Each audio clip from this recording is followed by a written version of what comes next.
সেই মাহেন্দ্রক্ষণ যে মানুষগুলো সকাল থেকে অপেক্ষায় ছিল, আপনারা দেখতে পাচ্ছেন ইতিমধ্যে তারেক রহমান কিন্তু চলে এসেছে।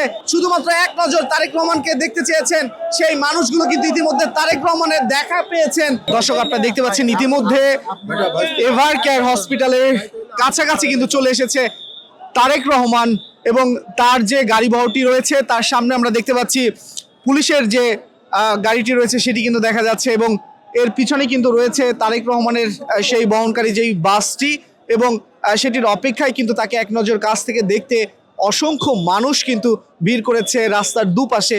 এবং আমরা যদি আপনাকে দেখাতে চাই যে পুরো সেনাবাহিনী কিন্তু চারদিক নিয়ন্ত্রণে, নিরাপত্তার জন্য কিন্তু নিয়ন্ত্রণে নিয়ে নিয়েছে। সাথে রয়েছে পুলিশের সদস্য, রয়েছে বিজিবির সদস্য এবং আপনারা দেখতে পাচ্ছেন ইতিমধ্যে গাড়িটি কিন্তু কাছাকাছি চলে এসেছে। আমরা সেই চিত্রই আপনাদের সামনে একটু তুলে ধরতে চাই। টাই এলো ইনোভার, যেন আপনি লাইফে থাকেন রেডি প্রতিদিন।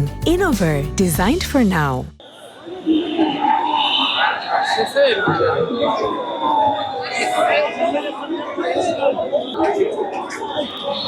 দর্শক, এই সেই মাহেন্দ্রক্ষণ যে মানুষগুলো সকাল থেকে অপেক্ষায় ছিল, আপনারা দেখতে পাচ্ছেন ইতিমধ্যে তারেক রহমান কিন্তু চলে এসেছে এভার কেয়ার হসপিটালের সামনে এবং তিনি সামনে থেকে হাত ধরে সবাইকে শুভেচ্ছা জানাচ্ছেন এবং সেই চিত্র কিন্তু আপনারা দেখছেন। কালের কণ্ঠের সঙ্গে রয়েছে আমি মোহাম্মদ রায়হান হোসেন এবং আপনারা দেখতে পাচ্ছেন সকাল থেকে যে অপেক্ষা, যে মানুষগুলো শুধুমাত্র এক নজর তারেক রহমানকে দেখতে চেয়েছেন সেই মানুষগুলো কিন্তু ইতিমধ্যে তারেক রহমানের দেখা পেয়েছেন এবং আপনারা দেখতে পাচ্ছেন তারেক রহমান সবাইকে হাত নেড়ে শুভেচ্ছা জানাচ্ছেন এবং তারেক রহমানকেও সবাই শুভেচ্ছা জানাচ্ছে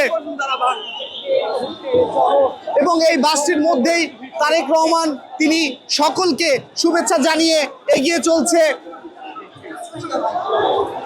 এভার কেয়ার হসপিটালে, যেখানে বেগম খালেদা জিয়া রয়েছেন, অর্থাৎ তার মা রয়েছেন। বিদেশ থেকে এসেই তিনি তার সংবর্ধনা অনুষ্ঠান থেকে সরাসরি চলে এসেছে এভার কেয়ার হসপিটালে এবং সেই চিত্র কিন্তু আপনারা দেখছেন কালের কণ্ঠে।